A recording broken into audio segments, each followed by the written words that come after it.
Let's talk.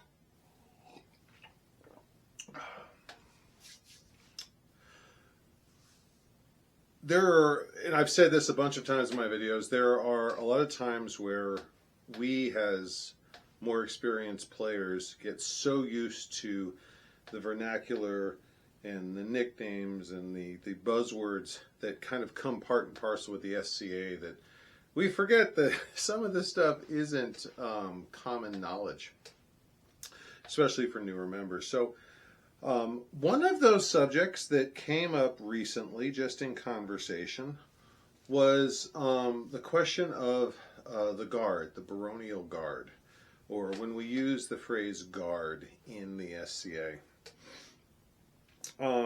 And there's some variability to this conversation, so I don't want to set any expectations that this is an all-encompassing, uniform answer. But we do talk about guards, guard units, baronial guard, a lot in the society, at least where I am. So I wanted to talk a little bit about what is a guard, why do we use the term guard, where does it come from, and what does it denote? Now, let's just start with the history. Some of the earliest monarchs or monarchical leaders we have record of, part of their entourage was physical guards because their leadership was enforced by military prowess. These were in some cultures, these were the fighters for the people they led. Fighting was a privilege. In others, these were the taskmasters. I can talk, I swear, who selected people to go out and fight as part of a conscript army. There's a lot of variability here, but the guard were just that. They were the bodyguard, the personal guard. They were the personal fighting unit for the leader. We see that with Nordic chieftains.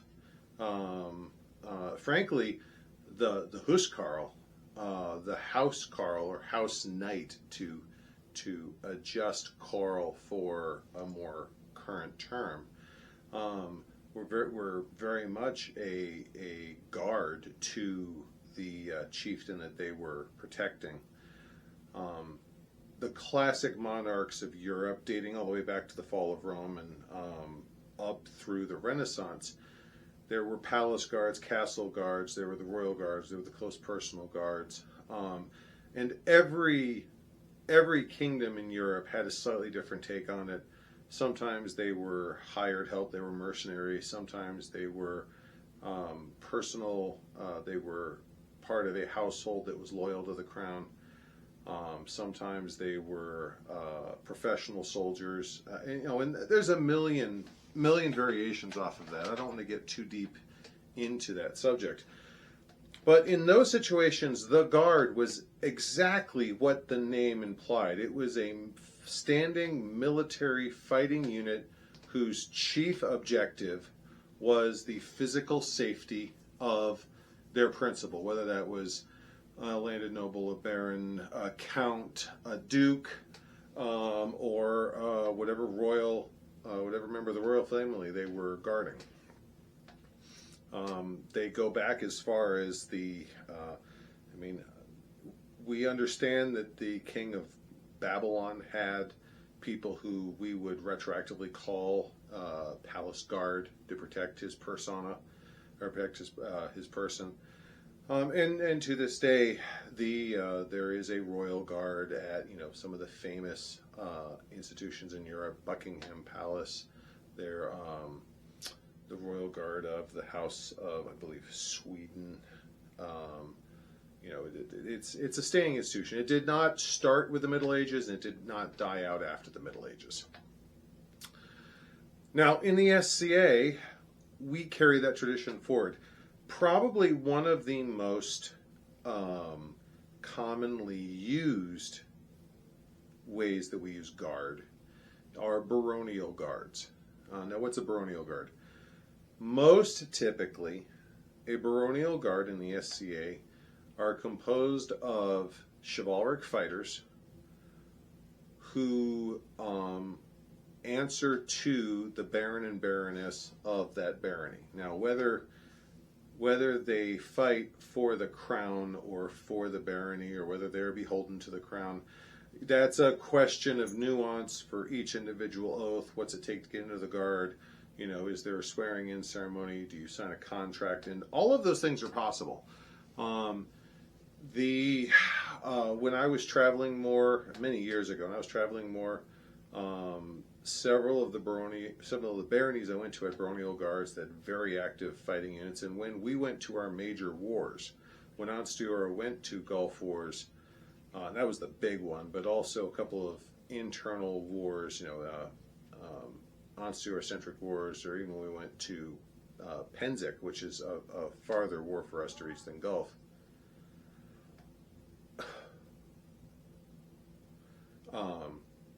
That is where you would see the units assembled by guards. I mean, you have the baronial guard for Namron, the baronial guard for Northkeep, the baronial guard for Wiesenfeuer. You know, those were a sizable portion of the Ansteorran line. And you had the southern baronies, the central baronies, you know, cross Ansteorra. Now, does that mean that's what baronial guard is, or is that the only way we use guard? No. Guard, first of all, it's not always chivalric. Later on in my experience, we also saw rapier fighting units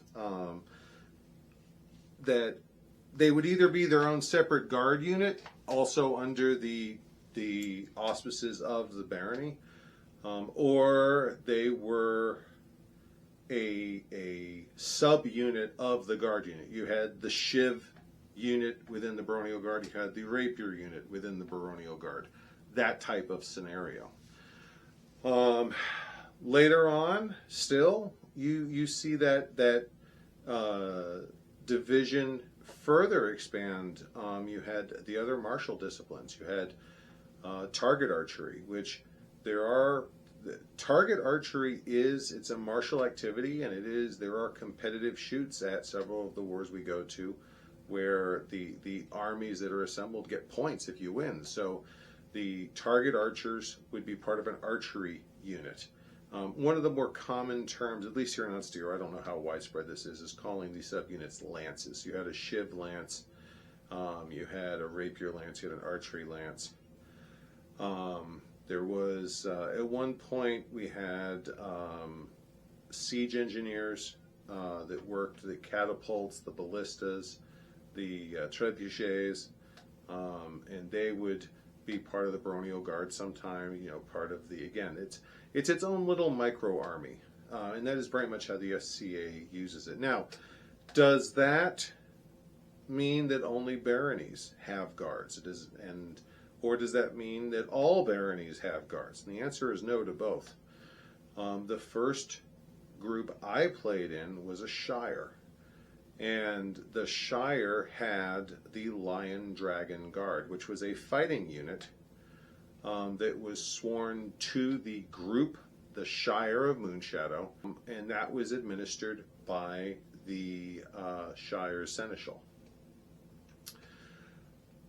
So, we've just talked about this. Guards are fighting units that answer to a group, right? Not always. When Ian Dungillan was the Baron of Northkeep, one of the things that he did, because there were already, at that point, things had shifted such that there were already several independent fighting units that did fight for the barony of Northkeep and also fought for the crown. So they were a very strong Ansteorran-centric and loyal fighting unit. He shifted the focus, and he said, and I remember he said this at several populist meetings, where he was shifting the focus of the baronial guard of Northkeep away from fighting to a service organization. Now, what do we mean by service? Because that seems kind of vague. At the time, Northkeep had two major events every year. There was Winter Kingdom, which was a collegium event, entirely teaching event. And there was Castellan, which was their champions event. That's a much more classic SCA event. You know, you show up to a campsite, you gate in, and you know, there's fighting, there's rapier, there's shiv, there's arts and sciences, there's bardic, there's archery. I mean, there's just all sorts of stuff. It's a jam-packed day.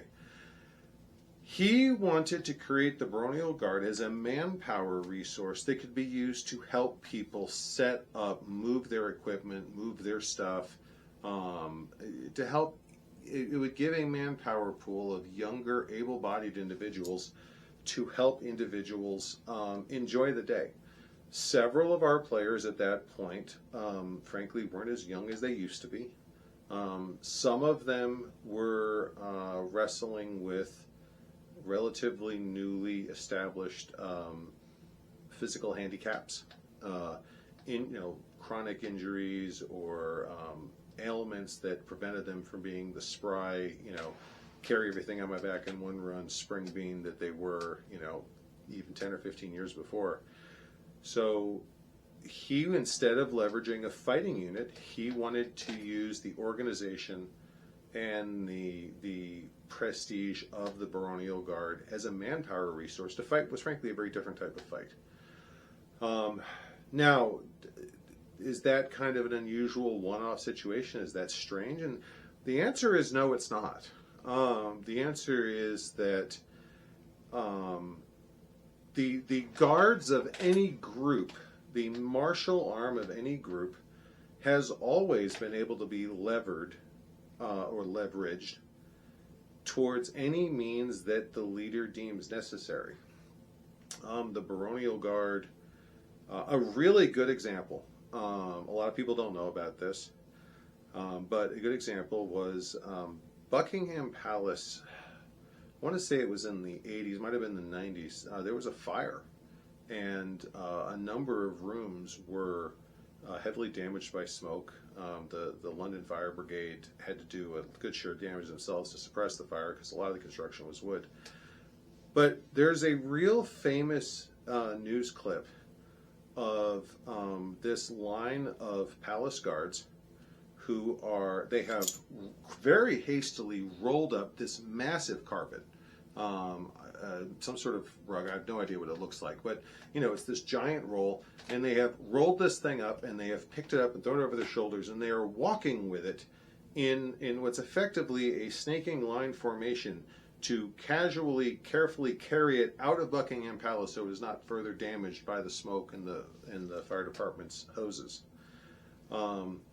That wasn't a spontaneous handful of guys going, let's do this. The captain of the guard, the captain of the watch for that night, with direction of the brigade commander, the incident commander, turned around and told his men, who are, keep in mind, the guards of Buckingham Palace, despite the fact royal security is handled by the Royal Security Service now, the guards of Buckingham Palace are still armed military soldiers with military training and close personal security training, and they are still tasked with the physical safety of the palace. So these are soldiers who have live weapons with live ammo. Well, in that particular moment, guns weren't doing anyone any good, so we turn around and leverage them to help salvage the valuables of Buckingham Palace so that the fire didn't destroy them.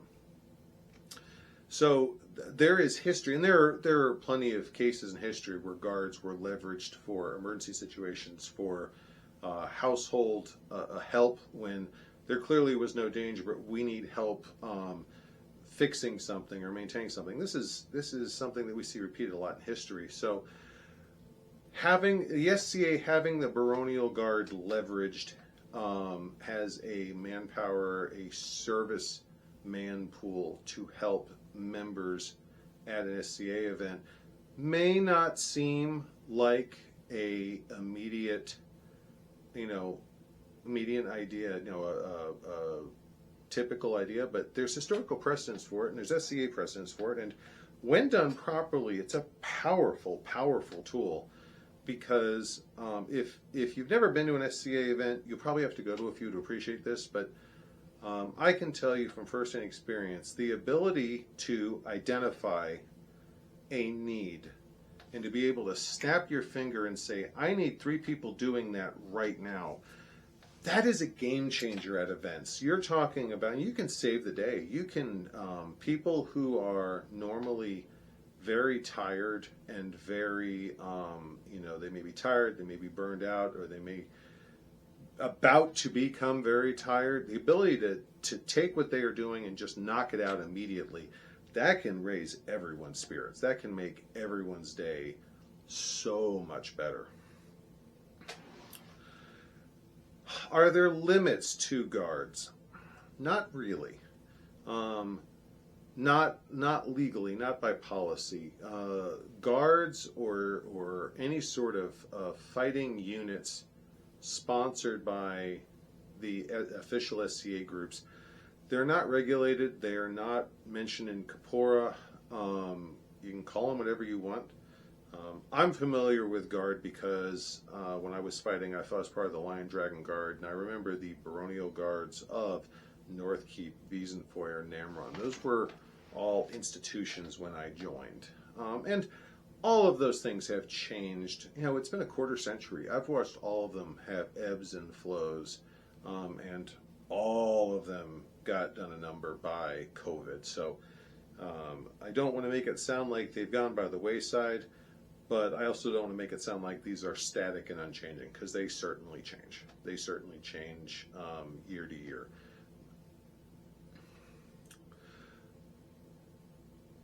What does this mean for you? Hopefully, honestly, part of the reason I'm making this video is it's something cool. It's something interesting. I want to share that. I want to just share a little bit of history and a little bit of how the SCA uses it.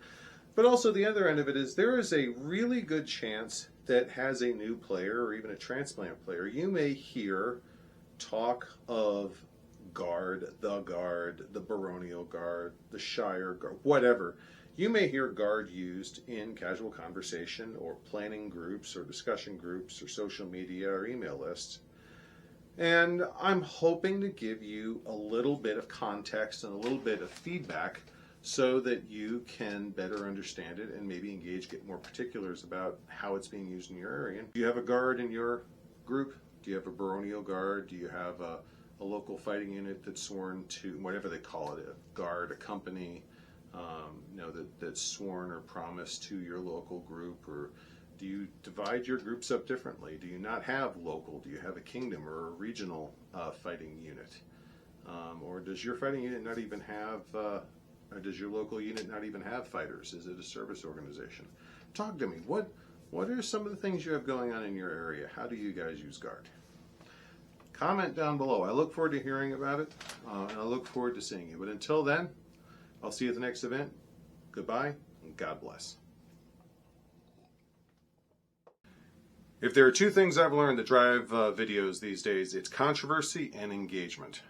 Now, I am never going to fly the controversy flag on a regular basis. It's not what I'm here for. It's not the content I want to make, and I really don't think it helps any of us. But let's do engagement. If you like this video, please go down in the comments and leave a comment. Make sure to share the video, and last but not least, easiest of all, make sure to like the video. That helps drive the algorithm. It helps get the video views and helps promote this material. Thank you very much.